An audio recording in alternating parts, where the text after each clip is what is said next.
Taigi, mėlyje, dar norėjau porą žodžių pašnekėti apie tai, kaip jūs bendraujate su medžiais, kaip jums sekasi bendrauti, jūs jaučiate energijas.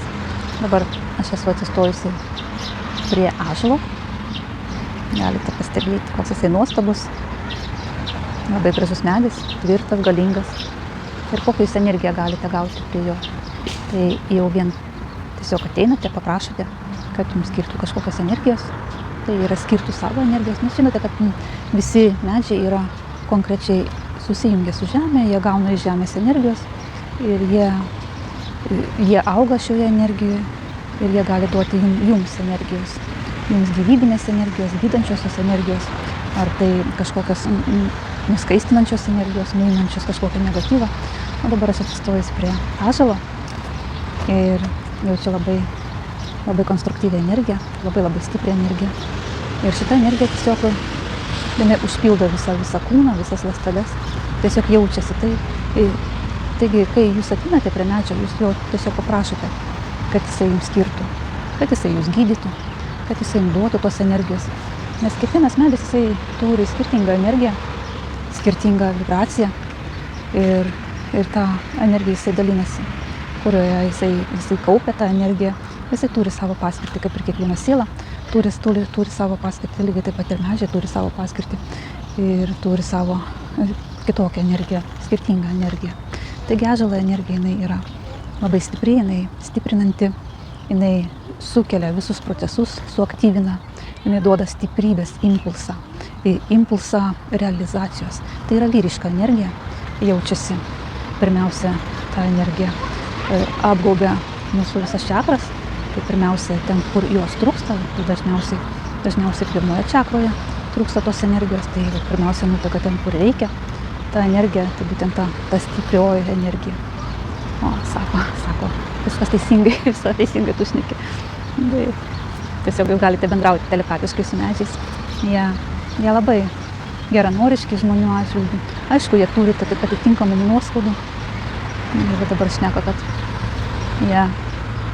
jie pergyvena ir turi nuoskaudą už savo brolius, kurie yra kertami tai miškuose. Tai tiesiog jie turi tą tokią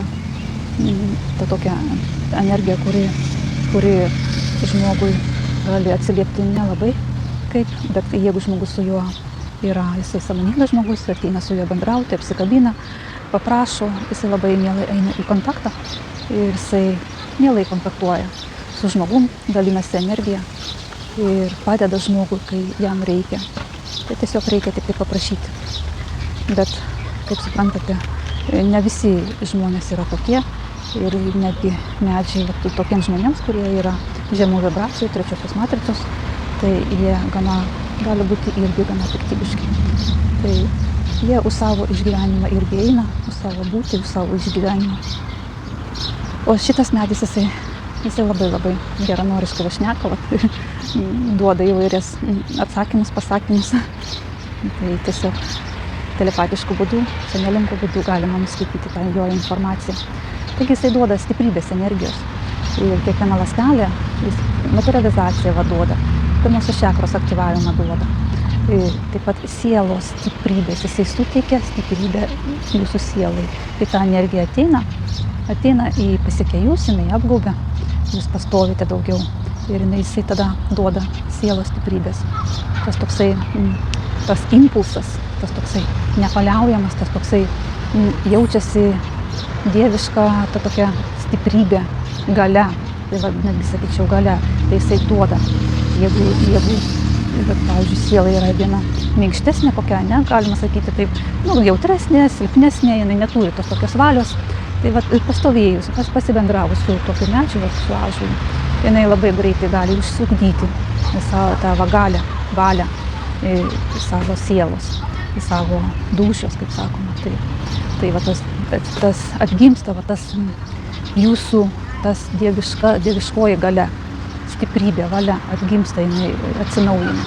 Tai jisai duoda tą impulsą, jisai duoda pakrovimą. Tai tiesiog, jeigu kam to reikia, kažkokios, ar tai kažkokios disciplinos sportuojant, jeigu, pavyzdžiui, reikalinga, tai sąmoningai prieinant prie augalo, būtent prie šito, tai jisai įgaus tą galią, įgaus tą valią, nes sustiprėja valia. sustiprėja galia, jeigu kažkam tai reikia žodžio galios, jisai gali paprašyti, kad užpildytų jo būtent gerklės čakrą, ne, paduotų, sustiprintų, tai vadinasi ir gaus jisai tą galią, jisai gaus tą valią ir sustiprėjusi žodį.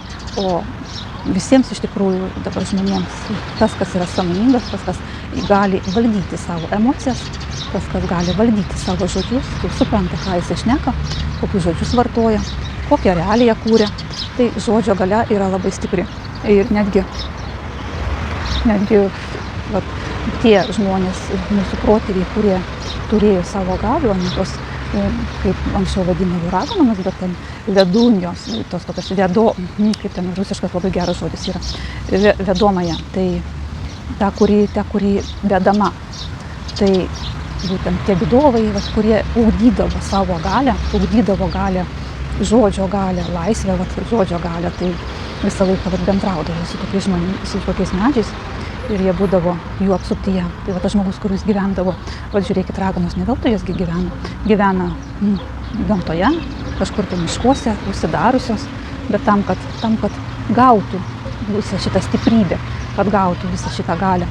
Taigi ir dabar žmogus, jisai sąmoningas, jisai eina į gamtą, susijungia su žeme, su gamta ir jisai tiesiog jausdamas, jisai eina pagal savo požiūrį, bet taip ir yra, kad reikia susijungti su žeme, su gamta, su medžiais, su aplinka, susijungti, susikonfigūruoti ir susinchronizuoti ir pajausti tą bendrą energiją, būti tame bendrame lauke.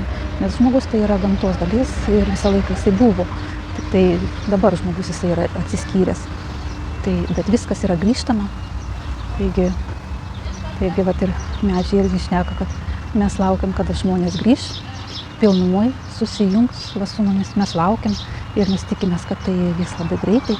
Mes matom, kad žmonės labai greitai tobulėja, tampa sąmoningi ir tiesiog viskas vyksta pagreitintų tempų.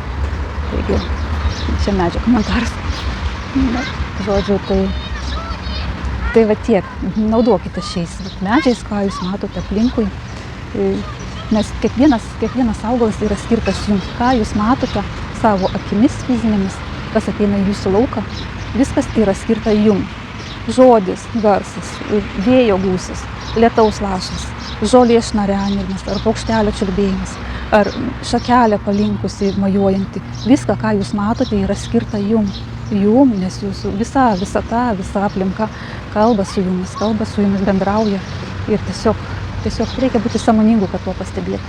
Taigi, pasistengime būti sąmoningi ir jūs patys pamatysite, kaip viskas greitai keičiasi ir viskas klojasi taip, kaip jums reikia, kaip jums norisi, taip, kaip jums reikia. Nes siela yra numačiusi būtent tas patirtis praeiti ir eidama tas patirtis yra viskas numatyta. Trečioje matricoje yra viskas numatyta, ketvirtoje matricoje jūs turite teisę jau rinktis. Taigi dauguma procesų yra viskas numatyta ir taigi jūs renkatės ir viskas, ką jūs matote, yra skirta jūsų sąmonei, jūsų tobulėjimui, jūsų evoliucijai. Pažiūrėkit, koks jisai nuostabus.